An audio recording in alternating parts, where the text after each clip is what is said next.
Nama Awi Coffee sendiri sudah berevolusi ya. Jadi awalnya bukan Awi Coffee, itu pada saat kakek saya itu pada tahun 1945, itu dimulai dengan nama Sun Li Hin.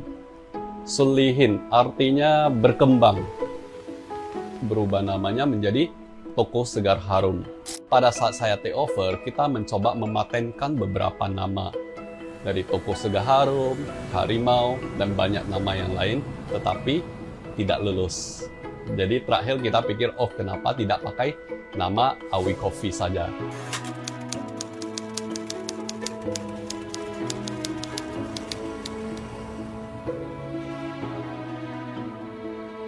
Kalau saya berbicara tentang founder kita, yaitu kakek saya.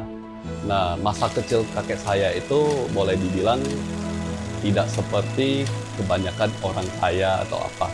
Bahkan pada umur 7 tahun, papanya sudah meninggal. Nah, kakek saya namanya Yaun Zhao.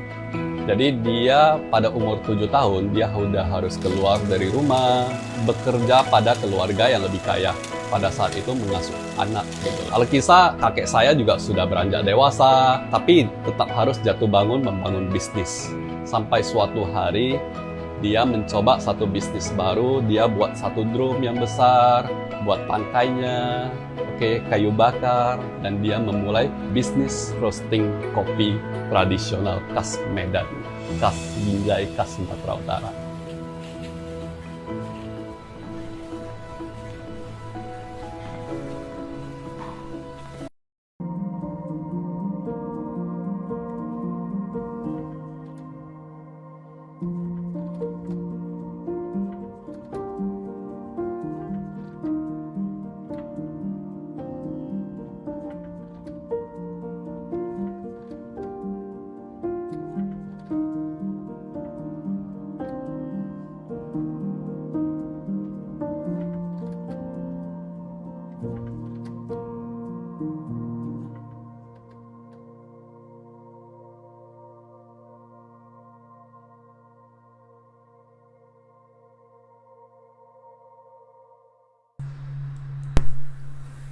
Selamat pagi para peserta Permata Dharma, Namo Sang Hyang Adi Budaya, Namo Buddhaya. Kembali lagi dengan saya Michael. Hari ini kita akan membahas sesuatu yang tentunya masih menginspirasi untuk kita semua. Dan sekaligus kita berharap dengan adanya diskusi ini, perkembangan dari spiritual kita jauh lebih baik. Dan hari ini kita kedatangan satu tamu yang spesial banget. Satu pengusaha ya di Medan yang cukup sukses, pengusaha kopi ya, luar biasa banget, orangnya humble banget. Tapi orangnya di mana ya? Kok belum hadir ya? Ini peserta mana ini? Lagi buat kopi. Wah, luar biasa. Oke, halo. Selamat pagi, apa kabar Ko? Luar biasa. Baik. Luar biasa ya. Michael, ya. Ko Awi tangannya kok dingin banget tadi, Ko? Iya, inilah makanya dihangatkan pakai kopi dulu. Oke, ini kopi ya, Ko ya. Coba dulu kita. Yuk, namanya kita harus seruput dulu, Ko. Kalau yang namanya ngopi harus dicoba dulu, Ko. Ya, teman-teman juga ya harus Ya, sediakan silakan. kopi di rumah ya. Yuk. Gimana, Ko? Luar biasa ya hari ini ya. Aku kalau jumpa Ko Awi ini senang loh. Kenapa? Dari wajah yang ekspresinya itu setiap hari cuma senyum aja kalau ketemu gitu loh. Waktu marahnya kan nggak nampak. Pernah marah juga gue ya? Nah, kita kalau kita sih ya sebagai pebisnis ya, kita harus bagaimana bisa berada dalam low mood kita dan mengembalikannya ke dalam high mood kita itu dalam waktu yang singkat gitu loh. Ya semua orang itu wajar. Itu wajib ya gue ya maksudnya. Wajib, karena semua orang kan pasti ada masalahnya, ada problemnya. Dan problem seorang pengusaha itu lebih banyak lagi loh. Karena dari berbagai sisi kan. Iya, jadi benar, kita bagaimana harus mengembalikan, hari ini kita lagi ada kejadian, lagi ada ketipu atau kayak gimana. Nah, kita boleh loh menghadapi masalahnya sebentar gitu. Tapi kita harus dengan cepat harus kembali ke posisi kita siap tempur gitu loh. Benar. Tapi yang saya mantapnya itu ya, Ko ya, menurut saya itu, Ko. Koko ini dari zaman kakek ya kok ya berarti ya, atau dari zaman papa? Iya, dari kakek. Kakek itu tahun 45 ya. Betul. Sampai sekarang ya. Harusnya orang-orang yang sedang lagi berjuang untuk kemerdekaan ini udah jadi pengusaha kopi ini kok. Nah, sebenarnya setelah merdeka sih baru setelah melanjutkan merdeka. bisnis kopi lagi. Oke, tapi bagi Koko sendiri lah kok ya, ini kan udah generasi ketiga nih. Benar. Ya tentu ya udah generasi ketiga. Sebenarnya ngopi itu bagi Koko artinya apa sih? Nah, ngopi itu gini ya, begitu saya lahir, ya kopi itu udah jadi bagian hidup saya gitu loh. Oke. Ya, bagian dari kehidupan saya. Kopi yang memberikan saya makan, kopi yang menyekolahkan saya, kopi walaupun pada saat kecil saya tidak minum kopi ya, tapi ini udah berfungsi membantu di kehidupan saya gitu loh. Oke. Menyekolahkan saya sampai kuliah, sampai tamat. Kopi enak banget. Ya. Dan hari ini menyekolahkan anak-anak saya gitu loh. Jadi ini kopi itu bagian terpenting dari kehidupan saya gitu loh. Oke, berarti kopi itu memang udah tak terpisahkan ya kok ya dari Koko sendiri ya. Betul. Kalau saya pribadi sih, saya juga senang banget dengan kopi. Bagi saya kopi itu apalagi kalau pada saat menyeduh ya, itu bagi saya itu seperti meditasi kok. Ya, jadi kalau dalam Buddhisme itu kan kita sering diajari meditasi itu duduk, diam, tenang. Nah, kalau dalam menyeduh itu bagi saya itu seperti itu juga kok. Bisa. Nah, memang biasanya proses menyeduh itu kan banyak orang enjoy ya. Enjoy, betul. Prosesnya. Betul. Memang minum kopinya itu hasil akhirnya aja. Jadi prosesnya itu mengarah ke sananya itu adalah satu satisfaction tersendiri gitu loh. Iya, benar. Ya kan? Benar. Mungkin show kita itu mungkin waktu kita buat satu konten atau apa itu hasilnya cuma 1 menit.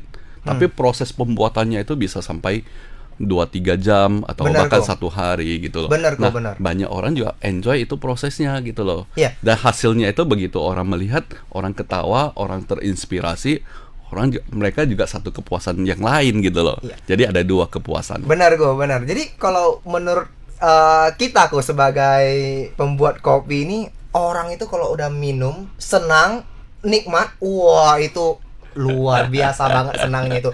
Kayak mau terbang itu ke surga itu. Iya. Oke, berarti kopi itu udah 3 generasi udah jadi bagian hidup dari Koko sendiri. Betul. Oke kok, tapi kok sebagai seorang pengusaha sendiri ya kok ya, sebagai seorang pengusaha sendiri, tentu ya itu kan gak jauh-jauh dari yang namanya berhasil dan gagal.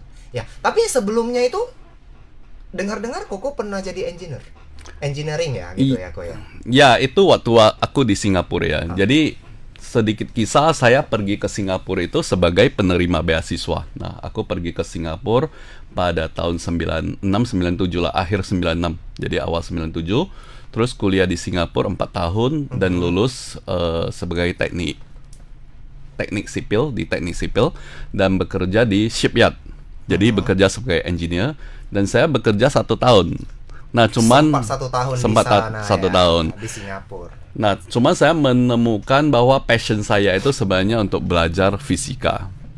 Jadi, begitu saya kerja di lapangan, saya merasakan bahwa kerja engineering itu tidak sesuai dengan harapan saya. Saya merasa apa yang saya lakukan itu adalah rutinitas yang menurut saya sih cukup membosankan ya. Mungkin untuk orang lain bukan seperti itu, tapi untuk saya merasa, oh kenapa hidup saya jadi pagi menunggu sore, sore menunggu malam menunggu pagi lagi, dan kenapa waktu saya bangun pagi itu saya malas-malasan, kok kayak mau kerja kok rasanya aduh malas banget ya, maunya sih hari Minggu terus gitu. Kalau hari Senin kok rasanya berat banget gitu. Nah, udah kejadian seperti itu saya merasa bahwa ini bukan kehidupan saya. Berarti Ko Awi ini juga pernah merasain Senin yang sangat-sangat menyebalkan ya Ko ya. Iya, pasti dong. Nah, kita itu 1 tahun itu kayaknya berjalan kayak udah 5 tahun gitu loh, kok lambat gitu. Ya kan, kok hari Minggunya cepet banget gitu. Itu rupanya. Nah, memang ya akhirnya saya memutuskan untuk keluar dari engineering. Terus saya merasa bahwa saya punya minat di bagian finance. Makanya saya mengambil S2 di finance gitu loh. finance. Di Singapura juga kok? Di Singapura. Di Singapura juga ya. Oke. Betul. Nah, di Singapura terus sambil saya mencari kerja. Nah, kebetulan karena belum ada ijazah ya, mencari kerja di bagian finance mah tidak terlalu mudah ya. Jadi saya mencoba beberapa pekerjaan sales seperti asuransi, properti, MLM, tetapi semuanya tidak membuahkan hasil yang bagus lah.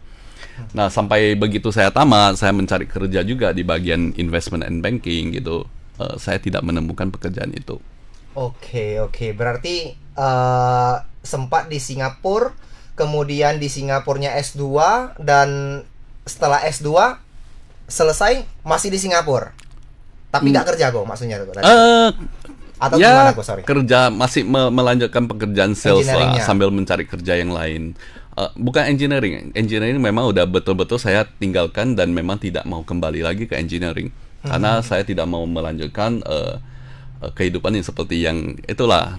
Yang Pada saat di engineering itu kok, Ko Awi ini, ya kalau bagi kita orang awam ya yang tidak tahu engineering itu pekerjaan seperti apa, tapi kita merasa pendapatannya itu besar loh kok lo, gitu loh. Benar nggak kalau pendapatannya besar kok seperti itu kok? Pendapatannya kalau saya bilang sih lumayan bagus. Ah. Ya, lumayan bagus.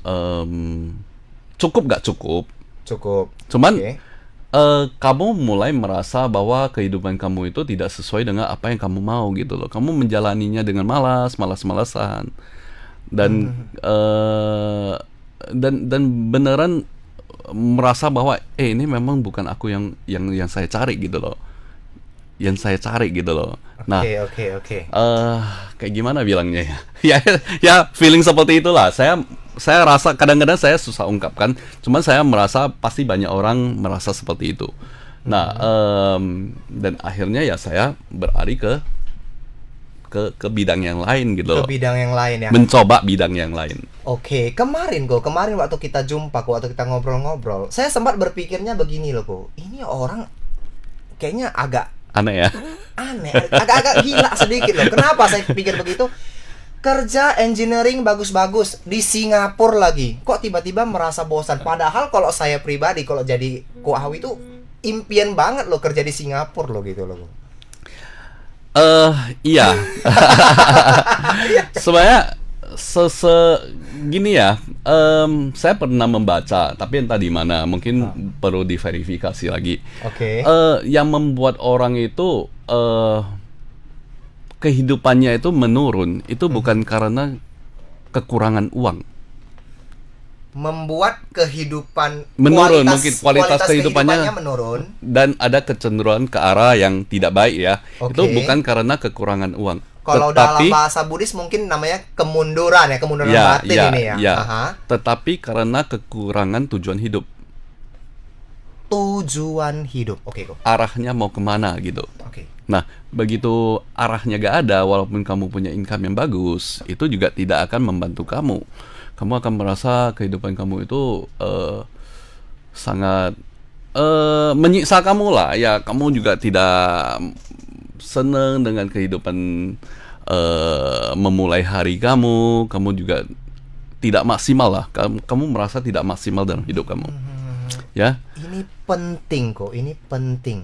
Ya jadi peserta para penonton Permata Dharma ini saya garis bawah ini. Walaupun gaji kita banyak, uang kita banyak, ya kok ya. Kalau kualitas kehidupan kita itu menurun atau cenderung mundur, gak ada gunanya juga kok. Iya. Gak ada gunanya juga. Betul. So, untuk menjaga kualitas kehidupan ini kok, yang tentunya menjadi PR kita dari setiap manusia kita ini ya kok ya. Ya, Jadi benar ya. ya kok ya. Benar. Jadi harus ada satu tujuan yang mau dia capai. Tujuan, oke. Sehingga begitu dia bangun pagi, oh ini aku ada pekerjaan yang belum selesai, Oke. yang mau saya capai gitu loh. Oke. Itu yang merangsang kita untuk bangun pagi, malam gak bisa tidur karena memikirkan ide-ide yang ada di kepala kita gitu kan. Itu yang membuat kita kicknya loh gitu loh. Walaupun kita belum melihat hasilnya, kadang-kadang kan slow improvement gitu ya, kita tidak melihat hasil, tapi kita ada kicknya ke sana gitu loh. Aku tahu apa yang mau saya capai gitu loh. Saya mau ke Medan gitu loh, memang perjalanannya, wah ini masih baru sampai pertengahan jalan, masih kilometer 12, tapi kita tahu tujuannya di depan gitu loh, tapi masih bisa melangkah ke sana. Tapi kalau kita tidak ada tujuan, kita mungkin putar-putar aja. Apa yang kita cari sih? Iya. Berarti kalau bisa kita katakan, benar gak kok, orang malas itu adalah orang yang belum menemukan tujuan hidupnya. Bisa dikatakan demikian? Jujur aku tidak berani berkata demikian ya, karena orang malas itu seperti apa sih? Kadang-kadang mungkin dia ya sandaran gitu, tapi mungkin otaknya berpikir. Tapi kita yang melihat itu, kenapa malas ya? Tapi pada saat yang sama dia kan lagi berpikir mungkin. Ya, jadi aku besok sih mau makan apa lagi nih kok? ya, tapi aku nggak mau menjudge itulah ya, karena tidak selalu seperti itu sih ya. Begitu mungkin dia udah menemukan satu ide yang bagus, mungkin dia kicknya itu bisa cepat gitu loh, daripada orang yang pura-pura sibuk tetapi sebenarnya dia tidak punya arah gitu. Oke. Pura-pura sibuk tidak punya arah. Saya setuju kok gitu. Ini penting banget ya, penting banget. Jadi kualitas hidup dari Ko Awi itu yang menurutnya sangat penting untuk melawan rasa malas ini. Rasa malas ini timbul kenapa? Karena tidak punya tujuan hidup. Mantap banget. Ini benar-benar daging ya menurut saya kok. Karena jujur ya kok, saya sampai sekarang pun saya masih belum mendapat jawaban kenapa saya harus bekerja habis-habisan. Jawaban satu-satunya yang saya pertahankan sampai sekarang ini untuk keluarga. Tapi di hari ini saya dapat tujuan hidup saya. Saya mau kemana? Benar ya kok ya? Iya. Benar ya? Saya mau kemana ya? Oke, kita keep itunya. Nah, tentunya Koko sendiri juga selama perjalanan dari engineering kemudian S2 di Singapura yang tadi saya bilang, ini agak aneh nih gak pulang-pulang. Ternyata mencari tujuan hidup, ya kan? Nah, pada saat mencari tujuan hidup tersebut, tentu dong kita pernah gagal. Iya kan? Ko Awi pernah gagal atau langsung ngekick langsung tep sampai di puncak atau gimana itu? Oh iya, kalau kegagalan ya menurut saya sih sebenarnya bukan kegagalan. Bukan kegagalan. Sesuatu yang tidak membuahkan hasil yang bagus menurut saya. Jadi waktu saya di Singapura itu ekspektasi saya itu sangat tinggi. Ekspektasi orang tua juga sangat tinggi, ekspektasi keluarga juga sangat tinggi. Seperti apa kok? Ya, saya ke Singapura itu penerima beasiswa loh, kebanggaan orang tua.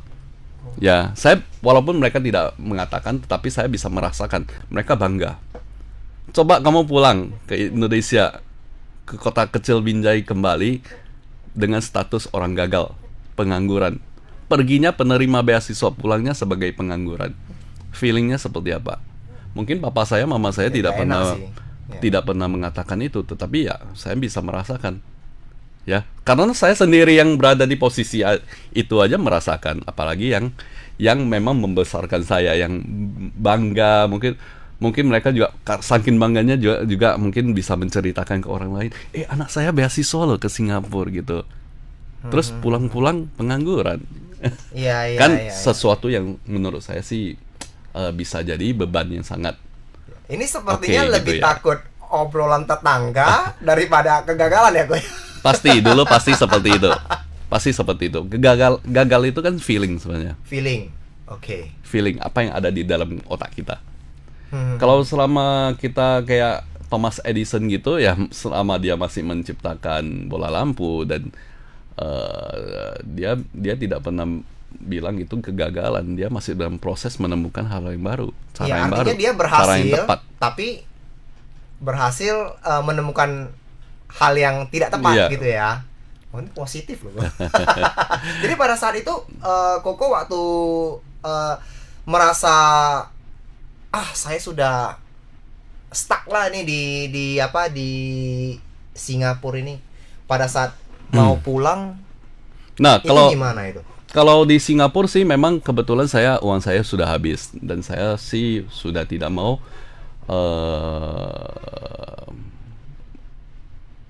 tidak mau fight di sana lagi lah. Memang saya berpikir bahwa saya udah saatnya saya pulang. Oke, saya mau melanjutkan sesuatu yang baru, pulang. Nah, cuma waktu pulang awal-awal kan kita merasa masih belum punya arah yang jelas mau apa gitu loh. Oke. Mau apa gitu. Nah, kita mulai melihat opsi apa yang tersedia. Nah, saat itu adalah bisnis orang tua, yaitu kopi. Oke, dan kita tidak mulai dengan mudah juga, karena kan waktu pulang kan banyak teman yang bertemu kita, pasti pertanyaan pertama, "Wih, kenapa pulang?" Nah, itu kan suatu pertanyaan yang susah dijawab ya. Ya. Kita merasa ego kita itu betul-betul kayak diremuk gitu. Ya kan? Benar. Dulu kita bagus-bagus di Singapura, kenapa tidak dipertahankan, malah pulang begini, pulang lah gitulah sebagai pengangguran gitu. Nah, akhirnya saya belajar bahwa saya harus menerima kenyataan bahwa saya memang gagal di Singapura. Oke, gagal di Singapura dan saya mau memulai sesuatu yang baru. Nah, mulai saat itu saya langsung S1 saya, S2 saya tidak pernah saya gunakan lagi. Di kartu nama saya itu tidak ada, tidak ditulis, tidak dicantum. Ya. Jadi betul-betul saya mau memulai sesuatu yang baru. Jadi biasanya itu ketika suatu hal terjadi ada 4 stage ya. Ini pernah saya bilang. Stage pertama adalah denial. Ya, saya penerima Denial. beasiswa loh. Masa sih gak bisa berhasil di Singapura? Ya. Ya. Oke. Stage yang kedua itu anger, Anger. Oke. marah ke menyalahkan orang lain. Kenapa saya gagal? Betul. Anger, marah gitu loh. Tidak seharusnya ini terjadi. Sebenarnya ada stage lagi itu bargaining. Bargaining mungkin aku gak pernah melewati itulah. Stage yang keempat adalah depresi. Kok Awi pernah depresi juga? Oh pasti. Begitu Tapi dari wajah gak pernah nampak sih depresi. Ya itu kan dulu. Nah, depresi. Nah, banyak orang sangkut di stage yang ketiga. Padahal ada satu stage lagi itu yang powernya luar biasa, itu namanya acceptance. Acceptance itu kamu mulai menerima keadaan kamu. Oh, ya. Acceptance bahwa kamu itu gagal di Singapura. Oke. Dan itu udah the past gitu loh. Baik. Belajar bagaimana kita belajar dari pengalaman kita. Nah, di sini begitu saya stage keempat, acceptance, saya buang ini, saya gak mau gunakan lagi. Oke, bahwa saya mau memulai sesuatu yang baru. Oke, dan ketika melanjutkan bisnis papa saya itu karyawan kita itu cuma 1 orang, tinggal 1 orang. Dan dari sana ya kita lap meja juga, sapu-sapu lantai juga. Pokoknya semuanya awal, timbang-timbang kopi. Pokoknya pekerjaan yang dasar itu kita lakukan semua. Nah, kalau kita tidak bisa membuang ego kita jauh-jauh, kita tidak akan mampu bangkit. Karena kita begitu ketemu teman kita, mungkin kita denial juga. Oh enggak lah, saya pulang ke sini. Enggak kok, saya sukses kok. Saya bosan di sana, Pak. Pasti ngomongnya yang oke, itu salahnya orang lain, bukan saya, salahnya saya gitu loh. Benar. Tetapi begitu saya pulang, ketika berikutnya ditanya teman saya, "Wih, kenapa kamu pulang?" Saya dengan jujur menjawab, ya karena saya gagal di Singapura. Gagal di Singapura. Ya, Oke. dan rasanya itu lebih plong. Jadi kalau kita mau memulai sesuatu yang baru ya, itu jadi lebih plong. Oke. Ego Paham. ego yang bisa menghambat kita dari sebuah kemajuan. Oke. Jadi memang benar ya Ko ya. Kalau Koko cerita ini soal bagaimana kita menerima kembali diri kita itu memang lebih plong, dan di Budi sendiri juga sih sebenarnya guru kita Buddha juga sering mengatakan bahwasanya terkadang itu kita menolak diri kita dan kita mengutamakan ego kita. Alhasil bagi murid-muridnya yang dulu murid-muridnya ini ada beberapa yang memang pada saat sebelum mengatasi egonya sendiri belum mencapai tingkat kesucian arahata gitu. Tapi setelah berhasil mereka mengatasi itu, plok, langsung berhasil. Sama juga Wah, seperti hari ini saya belajar sesuatu. luar Dari biasa Michael. kok. Berarti dari perspektif pengusaha sendiri ke spiritual ya, terutama Buddhisme ini kurang lebih nyambung sebenarnya ya. Sebenarnya nyambung. Artinya kembali lagi ke ego pribadi, bagaimana kita menerima ya kan? Bagaimana kita menerima diri kita sendiri. Ya gagal aja kan, benar ya kok ya, gagal aja. Kenapa rupanya kalau gagal? Betul. Nah, dan sebenarnya saya baca sih ya, kegagalan itu adalah satu proses yang dialami semua pebisnis gitu loh. Bukan sesuatu yang aneh gitu loh. Bukan sesuatu yang aneh. Tapi bagi mereka itu aneh kok. Nah, dan saya dulu saya merasa itu gagal. Hari ini saya merasa di mindset saya itu saya belajar gitu loh. Belajar. Jadi itu kita punya apakah kita gagal dan mau melanjutkan kegagalan kita, itu semua ada di mindset kita. Atau kita berpikir bahwa oke, siap, kita mau memulai sesuatu yang baru, bahwa dengan mampu mendapatkan 1 juta aja itu sebuah kesuksesan gitu. Itu jadi sesuatu yang bernilai ya menurut saya ya, yang bisa kita ke next level ya gitu ya. Nah, kadang-kadang kalau kita ekspektasi kita terlalu tinggi, mungkin kita lulusan dari Singapura, kita merasa 1 juta nggak cuan lah gitu. 1 juta gak Padahal itu suatu keberhasilan loh kalau kita bisa close 1 juta saja, ya kan? Ya hari ini 1 juta, ya besok coba bisa improvement nggak, next day-nya bisa improvement lagi nggak. Itu kan sukses kecil yang dikumpul-kumpulkan lama-lama menjadi satu kesuksesan. Dikonversi ya gue ya, sukses besar. kecil yang dikonversi. Ternyata berhasil itu bukan karena saya kerja gaji saya tiba-tiba 20 juta. Enggak ya, 1 juta juga keberhasilan. Ya, jadi sukses besar itu adalah kumpulan dari sukses-sukses kecil. Ya, sehingga saya selalu berpikir bahwa kita jangan berharap ada satu yang namanya rezeki nomplok, yang tiba-tiba datang muncul di depan kita yang mengubah kita, hidup kita itu overnight success gitu. Ya, ada segelintir orang yang seperti itu, tetapi ya tidak semua ya. Nah, menurut saya itu ya sukses besar itu ya sukses kecil yang kita kumpulin sedikit-sedikit. Mungkin setelah 5 tahun kita melihat ke belakang, dulu saya memulainya itu seperti ini loh. Hari ini posisi saya seperti ini. Dan ada perubahan yang sedemikian besar yang kita sebut sebagai kesuksesan besar. Seperti kita fitness. Setiap hari kita lihat di kaca itu gak nampak hasilnya. Tetapi kalau 5 tahun lagi baru foto hari ini, 5 tahun lagi kita lihat fotonya, lihat foto lagi, lihat perbedaannya apa. Pasti nampak perbedaannya. Tapi kalau tiap hari pasti tidak nampak. Setuju. Para pengusaha muda, jadi jangan pernah berharap rezeki nomplok itu tiba-tiba hadir di muka kita, di hadapan kita ya. Jadi menurut Ko Awi sendiri, keberhasilan itu merupakan konversi dari keberhasilan kecil kita, kemudian ditambah dengan improvement.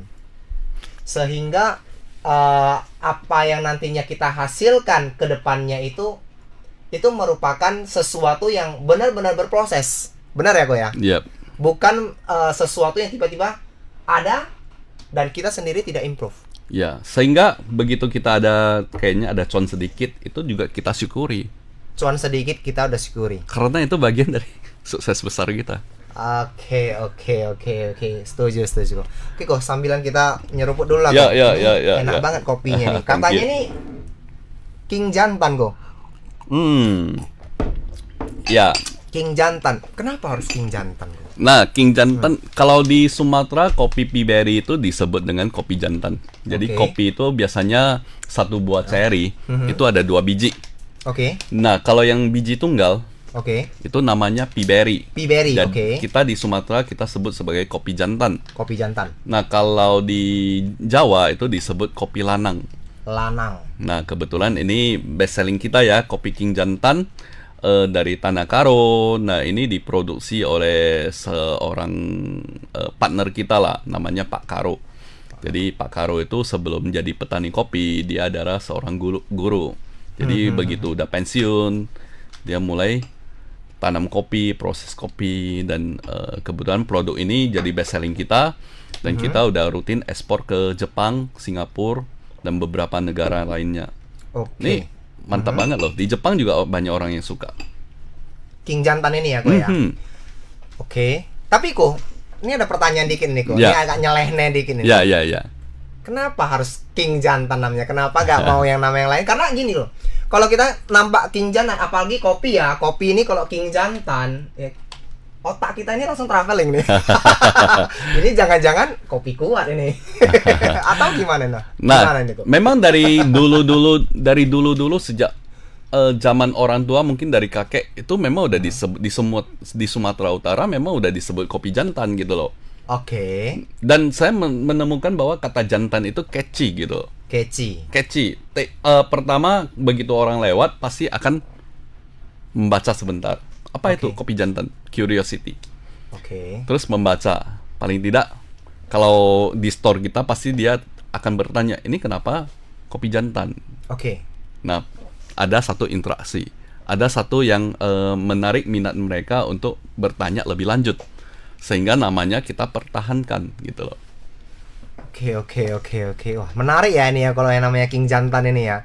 Awal-awal sih memang sih pada saat saya belajar kopi ini salah satu ya, Ko Awi ini kan salah satu pengusaha kopi yang paling sukses di Medan ya, pengusaha kopi. Jadi pada saat saya mau mencoba kopi, jangan terlalu ditinggiin. Ya, memang udah tinggi kok, kan memang udah seperti itu.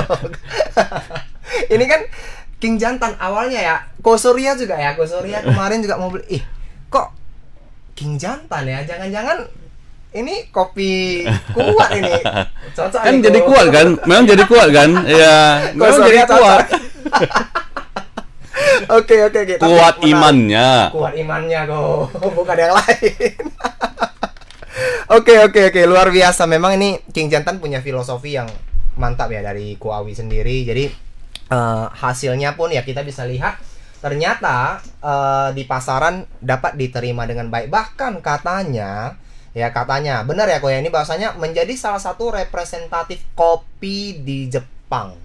Oh, yaitu pada tahun 2018 dan 2019 kita bawa kopi King Jantan ini ke Jepang. Nah, pameran kok. Pameran Ya. Pameran. Nah, Mantap. tahun 2018 itu kita adalah satu dari 8 perusahaan Indonesia, kopi Indonesia yang diundang untuk merepresentasikan kopi Indonesia di Jepang. 2 tahun berturut-turut. Setelah itu pandemi. Terus tahun 2021 kita MOU dengan pihak Jepang. Untuk pembelian kopi King Jantan ini.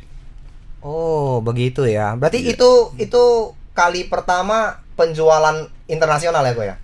Oh enggak, kalau penjualan internasional sih udah sejak 2012 ya. Itu ada kisah yang lain lagi loh. Ini mau diceritakan atau enggak? Boleh silakan kok. Ya. Mengapa tidak kalau menginspirasi kan? Jadi ini ada seorang customer kita dari Singapura namanya Mr. Eng ya. Jadi Mr. Eng terbang dari Singapura ke kota kecil kita di Binjai. Dan dia melihat kita roasting kopi. Jadi jadi pada saat itu kan kita punya mesin yang sangat bising. Dan saya bilang, Mr. Eng, this is first crack, this is second crack gitu loh. Dia lihat ke saya, Awi, mesin kamu bising sekali gitu loh. Yakin kamu bisa dengar first crack, second crack gitu. Iya kan? Nah, saya bilang saya bisa. Nah, di akhir perjalanan dia beli kopi sama saya, dia order gitu loh. Dan saya juga curious ya. Aku pikir kan mesin saya juga belum bagus.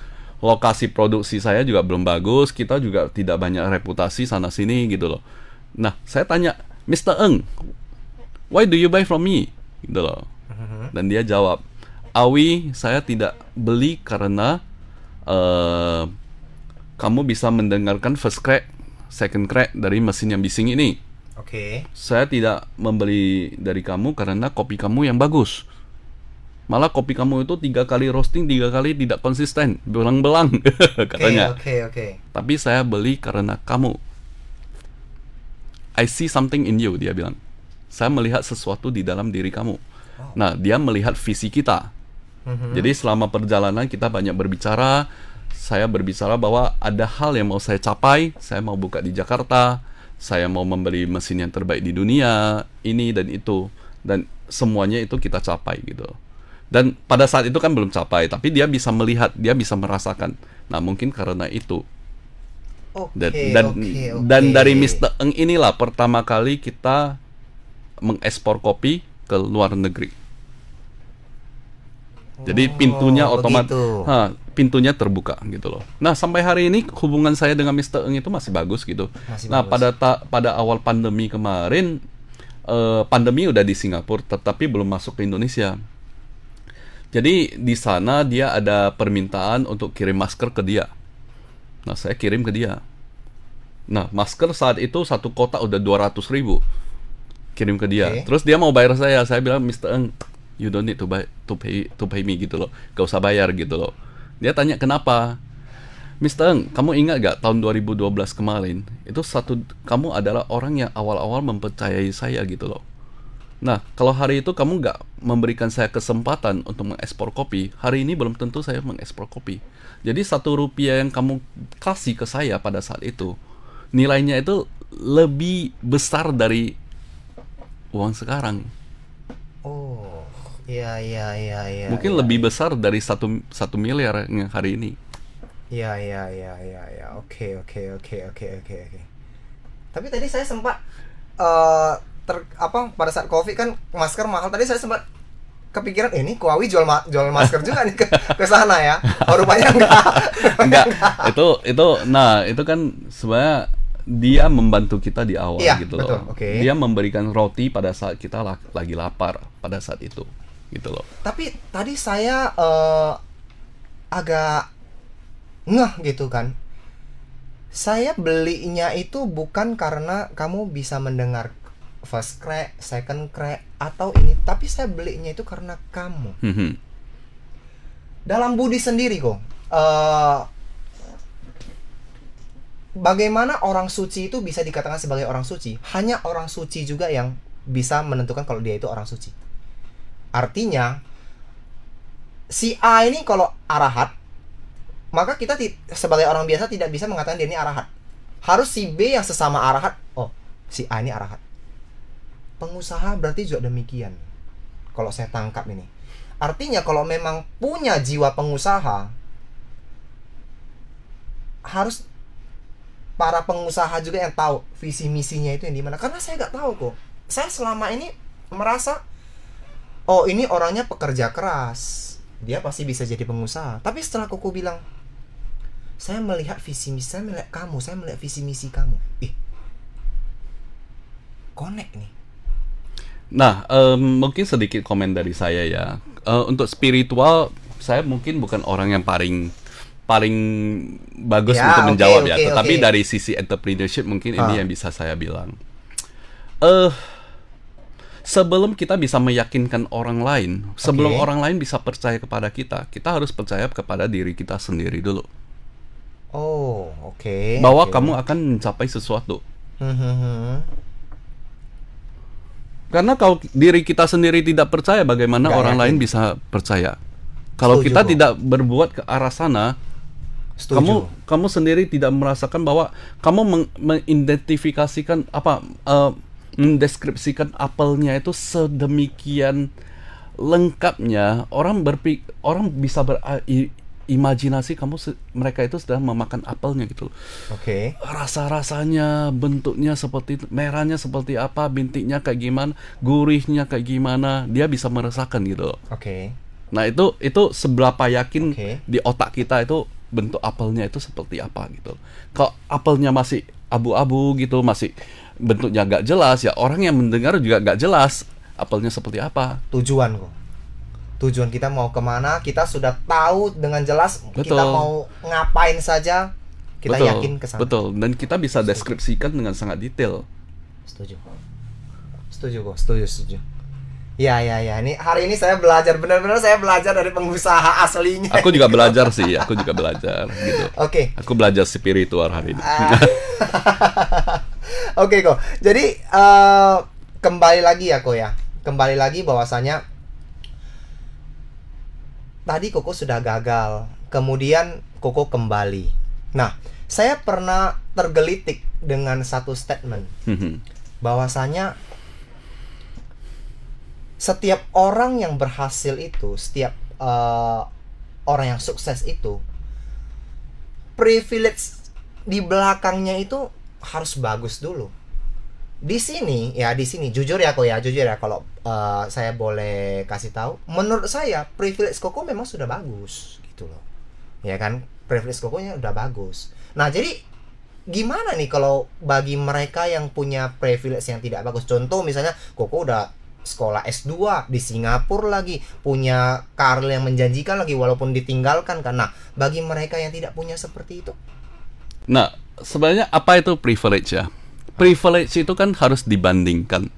Oke. Kalau kita membandingkan sesuatu itu tidak akan habis gitu loh. Contohnya privilege. Orang yang tidak punya tangan akan melihat kamu yang punya tangan, kamu punya privilege.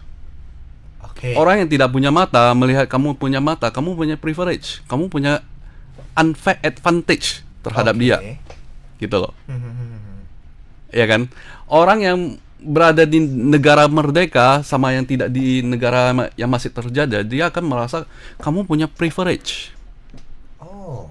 Perbandingan semua. Simple ya gue ya. Kalau kita melihat ke atas itu selalu merasa orang Nggak lain punya habis-habis. privilege. Oke.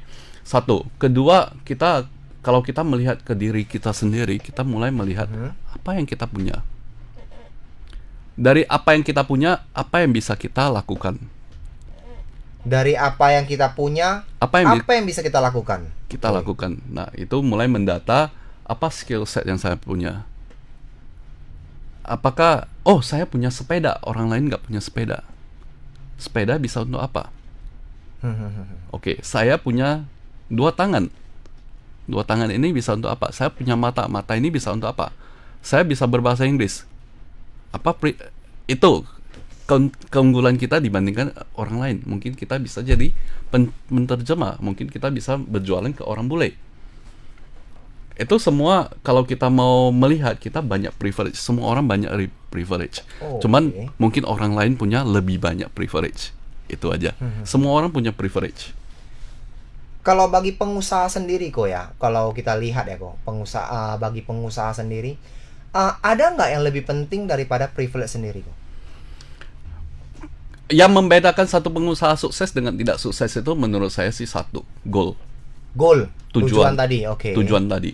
Nah, ibarat kapal kalau nggak punya kompas, apakah kapal itu akan tenggelam? Tidak. Tapi dia akan ngapung aja, terombang-ambing, tidak tahu mau kemana. Nah, lama-lama ya kalam juga. Sama kayak satu bisnis. Satu bisnis itu kalau nggak punya arah, itu lama-lama juga akan mati gitu loh. Karena apa? Begitu ada profit masuk, dia nggak tahu profitnya mau diapain. Ini perusahaan ini mau dibawa kemana gitu loh. Nah, lama-lama dia juga nggak marketing. Nah, customer lama-lama kan bisa berkurang, bisa tua, bisa ada yang pindah kota, ada yang pindah negara, ada yang udah nggak melanjutkan bisnis di bidang ini lagi, atau ada yang pindah ke supplier. Nah, namanya customer loss itu selalu ada. Nah, begitu kita tidak punya tujuan, kita tidak melakukan marketing, itu pelan-pelan pelanggan yang baru gak datang, pelanggan lama hilang, ya lama makin sedikit. Ya kan? Nah, itu kenapa kalau tidak punya tujuan perusahaan itu bisa tenggelam. Nah, jadi bagusnya itu dia harus punya tujuan. Kalau dia punya tujuan, kegiatan marketing masih dilaksanakan, kegiatan accountingnya juga masih dimonitoring, kegiatan rekrutmen juga ada, semuanya masih ada. Jadi itu tujuan. Sama kayak hidup. Begitu kita tidak punya tujuan hidup, walaupun aset kita banyak, juga kita akan jatuh ke dalam depresi. Ya kan, kalau kita berbicara melihat surat kabar itu yang betul-betul sorry ya, maaf ya, yang commit suicide gitu ya, bunuh diri gitu ya, itu bukan orang yang pasti orang yang miskin saja atau orang yang tidak punya uang. Setuju kok. Banyak yang sangat kaya, karena banyak yang tidak punya tujuan hidup lagi gitu loh. Artinya tujuan hidup itu jauh lebih penting daripada privilege sendiri. Tentunya menurut Ko Awi sendiri ya, kita setuju juga ya Ko ya, bahwasanya privilege itu bukan hanya background kita, tapi sebenarnya tubuh kita ini juga privilege. Selama kita masih bernafas, kita masih dikasih privilege. Selama masih bernafas, kita masih diberikan privilege. Oke. Saya setuju itu. Nah, gini nih kok. Dalam agama Buddha ya, Buddhisme sendiri ya, itu dikatakan ada yang namanya jalan mulia berfaktor 8.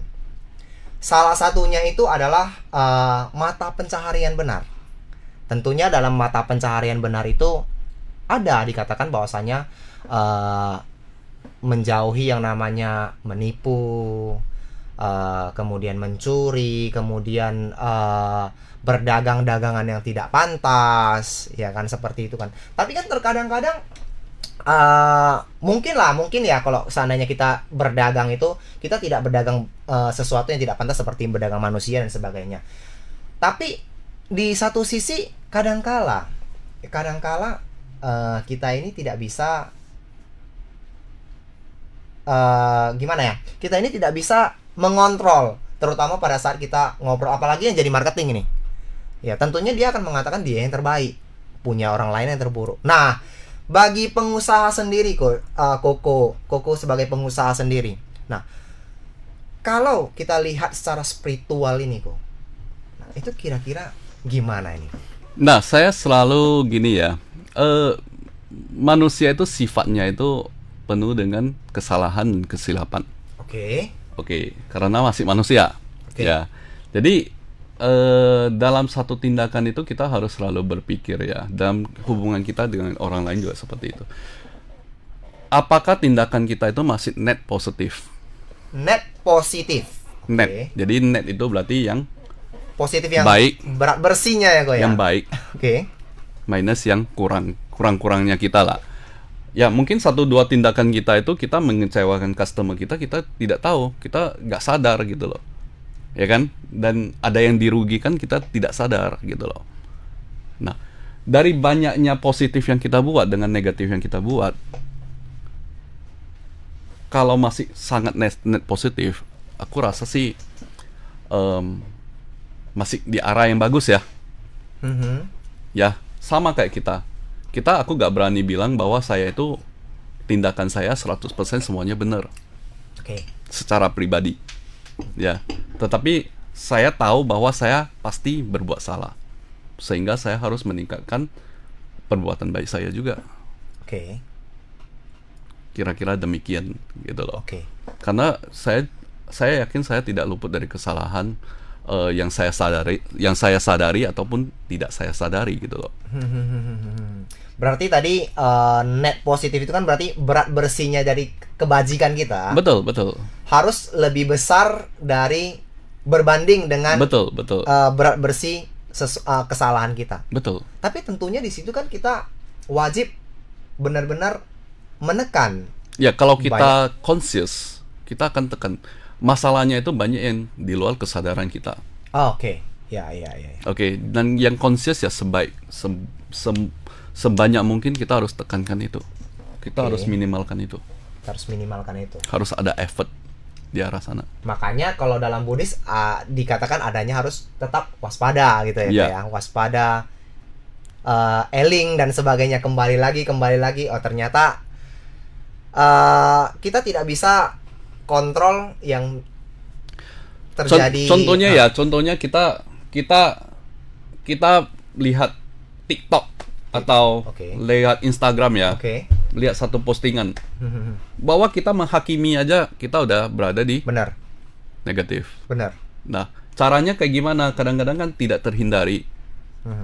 Caranya ya jangan terlalu banyak melihat berita yang negatif. Oke. Ternyata kita memang fokusnya ya kan, kita menjudge saja ya, itu udah dalam pikiran kita itu udah salah. Berarti positif harus lebih besar daripada negatif. Nah, ini kan pandangan soal pengusaha dan kalau seandainya kita ke spiritual nih. Nah, ini juga pertanyaan yang menurut saya ini cukup penting ya kok ya. Biasanya kita bertanya, bagaimana pandangan spiritual itu melihat pengusaha. Tapi hari ini saya nggak mau, karena kan dari tadi Koko bilang saya bukan pemuka agama, saya bukan ahli agama.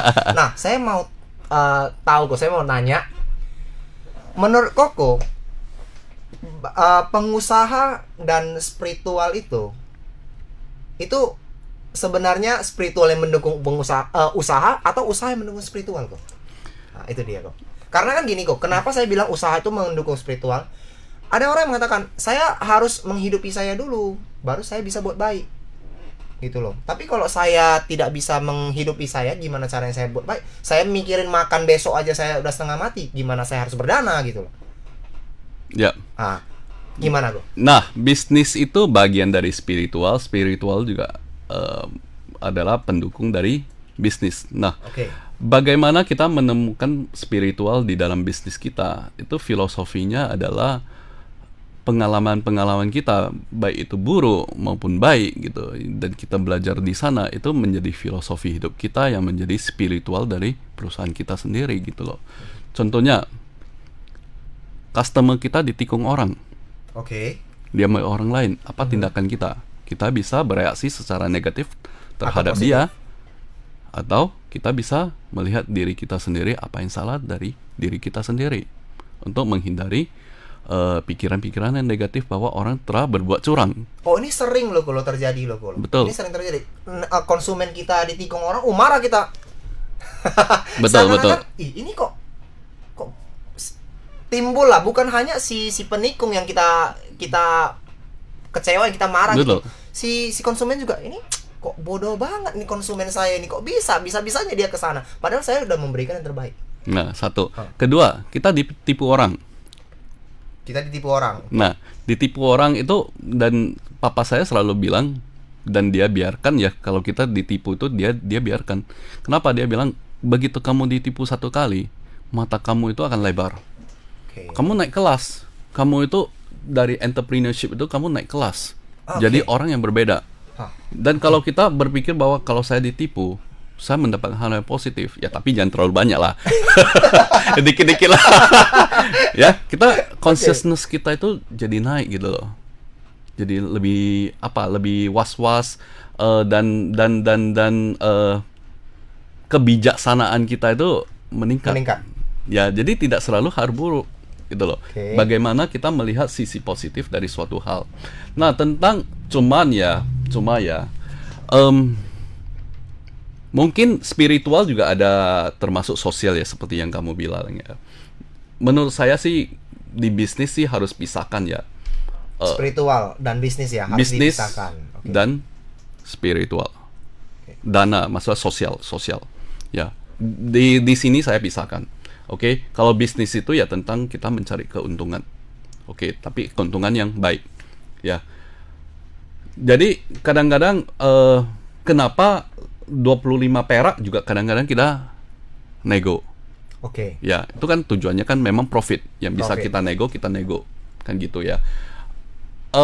Atau ada staff yang, ada orang tawarin, ini anaknya bagus loh, bisa gak kerja di tempat Koko gitu loh, bantulah, ini dari siapanya siapa, ini kasihan banget, atau kayak gimana. Nah, kita dari sisi pengusaha, kalau dia tidak sesuai dengan spek requirement yang kita mau, kita tidak bisa menerima dia. Dari sisi sosial harus pisahkan. Nah, sosial kita ada channel yang lain, di mana kita memang mengeluarkan itu untuk yang benar-benar membutuhkan. Nah, cuman di sini saya selalu tidak mau memperlihatkan lah sisi itulah. Saya tidak kepingin dipuji untuk hal yang seperti itu. Baik, karena kalau kita tampilkan juga orang akan menilai dengan cara yang berbeda, bisa positif, bisa negatif. Jadi menurut saya sih tidak perlulah kita tampilkan bahwa kita sedang bakti sosial ke orang lain. Ya dulu iya, tapi sekarang saya enggak. Nggak lagi ya kok ya. Enggak. Artinya memang kalau memang spiritual kita ya dapur Enggak. kita sendiri ya kan, kita tahu sendiri Betul. ya. Sebaiknya kalau kita berbuat kebaikan atau yang berdana seperti itu, tidak perlu sih diriput atau diketahui orang lain gitu. Kita sendiri yang tahu aja udah. Oke. Jadi ada pemisahan ya. Jadi Dipisah. kalau bisnis ya kita harus berpikir in term of bisnis gitu. Sosial ada channel yang kedua. Bahkan ini uang yang sebenarnya untuk ini itu akan lebih bermanfaat. 1 juta yang ini minta mungkin bisa lebih bermanfaat untuk 1 juta yang di sini. Yang betul-betul udah kita tahu dia membutuhkan. Paham. Oke, saya setuju kok. Seru kok, seru banget. Ini kopinya pun udah habis loh kok, Surya loh. Nanti mau beli lagi nih kok. Haruslah baru saya bisa berdana lagi. harus ya baru bisa berdana. Ya, berarti usaha ini mendukung spiritual juga ternyata ya. Dua-dua lah, Dua-dua. Kita Beriringan ya kok ya. beriringan. Beriringan. Dua-dua. Oke. Jadi Hah? menurut saya sih tindakan lebih penting daripada sekedar ucapan sih. Dan tindakan kita itu tidak perlulah di-expose. Aku tidak menyalahkan orang lain yang melakukan itu. Flexing kok. Untuk saya merasa seperti itu. Untuk orang lain mungkin dia punya tujuan yang lebih mulia, mungkin mengajak orang lain untuk ikut. Aku tidak menyalahkan itu dan saya tidak mau terjebak bahwa saya sudah menilai orang yang melakukan expose kegiatan dia itu jadi sesuatu hal yang negatif. Ya, saya tidak mau terjebak di sana dan saya yakin mereka punya tujuan yang bagus. Saya pribadi Tapi saya tidak mau expose. Oh, saya pribadi sendiri malahan menurut saya ya orang yang flexing itu norak kok gitu loh. Tapi pola pikir hari ini saya benar-benar berubah. Ternyata nggak boleh. Mungkin saja dia punya tujuan lain seperti tadi kok mengajak orang lain juga kan. Jadi dia post dan sebagainya. Nah, ini Ko Awi ya unik juga ya. Selama ini saya lihat Ko Awi jualan ya kan, jualan kopi. Kemudian yang agak lain sih di dunia kopi sendiri, Ko Awi ini nggak, kayaknya saya belum lihat kafenya ini kok. Nah, tapi malahan buka kelas barista, kelas-kelas pelatihan kopi. Nah, kedepannya sebenarnya pingin buka kafe nggak kok atau gimana ini kok? Belum ada di dalam tujuan kita ya. Jadi hari ini kita masih berpikir apa yang kita lakukan, what we do best. What we do best. Jadi best kita itu ya di roastery coffee, distribusi coffee, ya mensupply ke kafe gitu. Nah, dan kita akan terus ekspansi di sana sampai suatu hari kita merasa udah mentok yang betul-betul kita mau kembangkan nggak bisa lagi, kita akan berpikir ke arah yang mungkin ke hulunya atau ke hilirnya atau mungkin bisnis lain. Ya, tapi untuk sekarang sih belum ke arah sana. Belum ke arah sana. Belum ke arah sana. Belum. Ya? Tapi memang agak lain sih gue ini sih. Bisnis kopi malahan buka fokusnya itu adalah hanya jualan biji dan sebagainya, kemudian kelas. Nah, kelas itu pelatihan. untuk mendukung orang-orang yang mau berbisnis kopi ya, memulai bisnis kopi, tidak punya pengetahuan dasar, barista atau pebisnis yang udah berjalan, terus tiba-tiba baristanya mungkin nggak kerja lagi, kelabakan mencari barista baru dengan skill yang bagus. Ya, kita juga bisa melatih sih di sana, ada pelatihannya. Jadi kalau ada pelatihan ya kadang-kadang kan pengusaha tidak begitu khawatir lagi, toh ada pelatihan toh di tempat si Awi. Nah, kita utamanya itu ya ini lab kita itu ya, tempat belajar ini bisa mendukung bisnis utama kita. Oke, setuju. Nah, waktu kita juga sudah semakin menipis ya kok.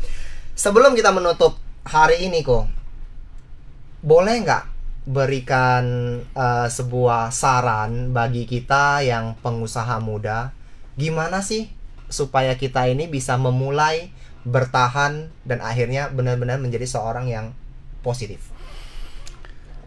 Mulai dengan kecil, satu. Kedua, mimpi yang besar. Mulai dengan kecil, tapi dengan mimpi yang Mimpi besar. yang besar, dan kita lakukan Kaizen. Jadi Kaizen itu yaitu improvement sedikit demi sedikit yang kita sanggup, ya, improvement kecil saja yang kita gabung suatu hari itu akan menjadi satu improvement yang besar. Nah, improvement itu harus ke arah ke tujuan kita dan fokus. Jangan, biasanya kita begitu kita memutuskan untuk memulai bisnis kopi, ya itu akan banyak tawaran-tawaran bisnis lain yang masuk. Dan kita itu yang bisa membuat kita lost focus. Jadi kalau kita udah mau berbisnis kopi, fokus. Jalankan sampai selesai. Jangan tergiur sama tawaran-tawarannya lain. Luar biasa memang Ko Awi ini. Jadi 1 jam ini benar-benar luar biasa ya Ko ya. Saya benar-benar mendapatkan banyak sekali daging hari ini. Yang saya sendiri juga sebenarnya pengusaha kecil juga, tapi rupanya dari pengusaha yang besar kok ternyata ada hal berbeda antara saya sendiri dengan pemikiran dari Ko Awi. Tapi hari ini saya benar-benar belajar banget. Saya juga belajar banyak. Ko Michael Saya belajar spiritual. Oke, Ko. Terima kasih ya, Ko, atas hari ini ya, Ko. Kesempatan hari ini tadi juga Koko sendiri juga ternyata hampir tidak bisa hadir karena ada hal-hal tertentu yang terjadi ya. Tapi Koko luar biasa berbesar hati mau bergabung lagi dengan kami ya. Setengah jam sebelum acara dimulai, Ko. Luar biasa banget. Dan para penonton Permata Dharma ya, jadi hari ini kita belajar tentang inspirasi dari Ko Awi. Tentunya apa yang kita dapatkan hari ini seyogyanya kita praktikkan ya. Seperti kata Ko Awi, kita mulai dari sedikit demi sedikit. Latihan juga ya, melatih diri juga tidak bisa langsung besok jadi arahat, besok jadi Buddha. Tidak seperti itu. Tapi kita mulai konversi dari kebajikan-kebajikan kecil, kesadaran-kesadaran kecil, sampai suatu ketika kita benar-benar sudah siap, kita akan sukses. Setuju ya, Ko ya? Setuju. Oke. Terima kasih atas perhatiannya para pemirsa. Dan hari ini tanggal 3 ya, di bulan Januari. Februari. Di bulan Februari. Maaf. Nih saking pingin banyak lagi ya sebenarnya ide-ide yang mau ditanyakan kembali. Tapi di minggu depan kita juga bagi yang merayakan Imlek ya, kami ucapkan selamat merayakan Imlek ya untuk kita semua yang merayakannya. Dan kita akan ketemu lagi di edisi di tanggal 17 Februari. Ya, terima kasih atas kesempatannya Ko Awi, dan untuk para pemirsa, Namo Sang Hyang Adi Budaya, Namo Buddhaya. Namo Buddhaya.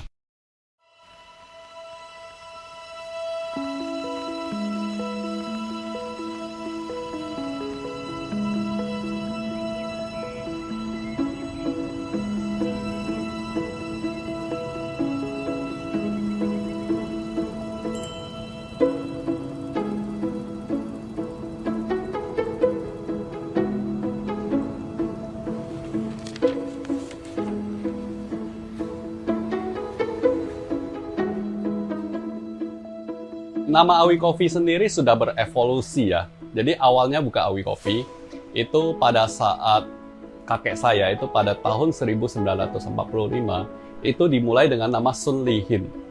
Sun Li Hin artinya berkembang. Berubah namanya menjadi Toko Segar Harum. Pada saat saya take over, kita mencoba mematenkan beberapa nama. Dari Toko Segar Harum, Harimau, dan banyak nama yang lain, tetapi tidak lulus. Jadi terakhir kita pikir, kenapa tidak pakai nama Awi Coffee saja.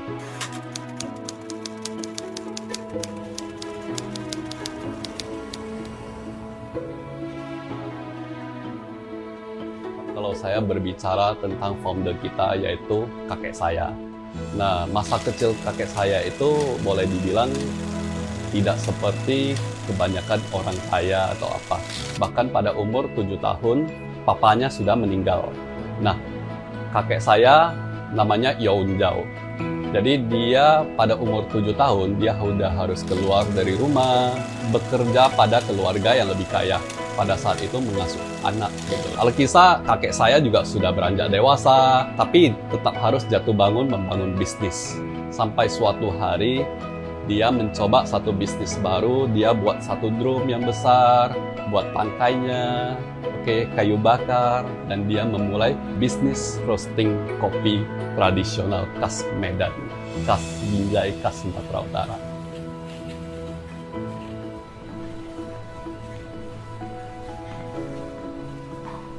Papa saya generasi kedua yang melanjutkan usaha kakek saya. Nah, papa saya tipenya itu lebih mencintai keluarga, selalu ingin bersama anak-anaknya, keluarganya. Jadi tipe bisnis yang papa saya jalankan itu bukan banyak keluar daerah, tapi satu lokasi banyak bisnis.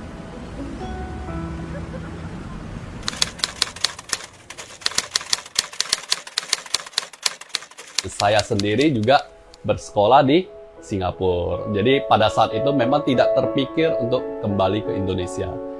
Tapi memang nasib berkata lain ya. Aku tidak sukses di Singapura. Jadi aku pergi ke Singapura itu sebagai penerima beasiswa, tetapi pulang sebagai pengangguran. Nah, waktu aku pulang ke Indonesia, saya melihat bisnis papa saya. Pada saat itu cuma tinggal satu karyawan. Nah, kenapa bisa tinggal satu karyawan? Nah, karena pada saat itu tidak ada yang mau melanjutkan bisnisnya. Itu sudah tidak ada arah gitu loh. Tidak ada keinginan untuk mengembangkan bisnis ini lagi. Nah, boleh dibilang udah mau ditutup lah. Jadi waktu saya pulang, saya melihat dalam keadaan frustasi, saya melihat peluang. Sewaktu di Singapura, kenapa bisa minum kopi yang bagus, yang enak? Dan kenapa sewaktu saya di Indonesia, saya tidak bisa? Kopi yang bagus itu semuanya diekspor ke luar negeri. Sedangkan kopi-kopi yang sisa-sisa ekspor, yang grade yang rendah itu, yang menjadi minuman sehari-hari masyarakat Indonesia. Cukup ironis, dan kita menganggap itu kopi yang enak gitu loh. Tapi begitu saya pulang ke Indonesia, saya melihat peluang ini. Pak, yuk kita bermain di kopi premium.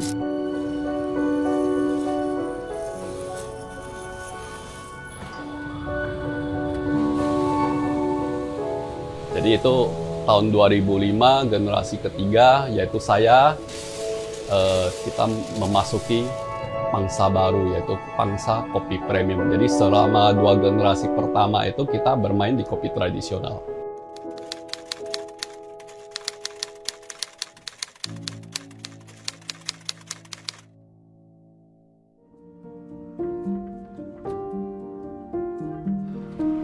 Papa saya ada mengajarkan kita 3 hal. Pertama adalah integritas. Integritas yaitu melakukan hal yang benar ketika orang lain tidak melihat. Perusahaan yang mencoba menipu itu tidak akan bertahan lama, mungkin 5-10 tahun. Agar bisa bertahan lama, kita harus punya nurani ketika dalam berbisnis. Yang kedua adalah adaptability, yaitu kemampuan beradaptasi. Bukan yang paling kuat dan juga bukan yang paling pintar, tetapi yang paling bisa beradaptasi terhadap perubahan, yang bisa survive. Dan yang terakhir adalah Kaizen. Kaizen itu continuous improvement, yaitu perbaikan terus-menerus. 1 tahun sama dengan 365 perbaikan kecil, yaitu satu perubahan yang sangat besar. Kaizen. 3 ini kita terapkan dalam perusahaan kita.